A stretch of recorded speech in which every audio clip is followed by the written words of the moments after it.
దానికి నిజము గడప దాటే లోపే అబద్ధం అనేది ఊరంతా చుట్టి వస్తుందంట. సో, ఈ ఇన్సిడెంట్‌లో ఇదే జరిగింది. ఈ ఇన్సిడెంట్ మీ అందరికీ తెలిసే ఉంటుంది. మహారాష్ట్రలో ఒక ఐఫోన్ కోసం కింద పడి చనిపోయారు ఒక ఫ్యామిలీ అని.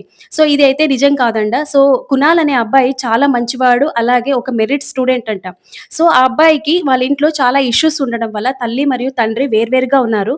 వాళ్ళిద్దరిని కలపడానికి, వాళ్ళిద్దరితో మాట్లాడడానికి ఆ రోజు అక్కడ కొండపై ఎక్కి మాట్లాడదామని తల్లిని మరియు తండ్రిని పిలిచారంట వేరువేరుగా. అక్కడ తల్లి మరియు తండ్రిని చూసి ఒకరికొకరు షాక్ అయిన తర్వాత కునాల్ వాళ్ళిద్దరిని కూర్చోబెట్టి మాట్లాడితే, సో, తల్లి వచ్చేసి చూద్దాము, చేద్దాము, ఓకే కలుద్దాము అని థాట్‌లోనే ఉన్నారంట. బట్ కన్ఫర్మ్‌గా చెప్పకపోవడంతో ఆ అబ్బాయి అనేది సో, నేనిలా కొంచెం భయపెట్టిస్తే మా మదర్, ఫాదర్ కలిసి ఉంటారు కదా! అనే నిర్ణయం అయితే తీసేసుకొని, సో, కొండ దగ్గరికి చివరన వెళ్లి నేనిలా చచ్చిపోతాను. మీరిద్దరు కలిసి ఉండండి అని చెప్పేసారంట.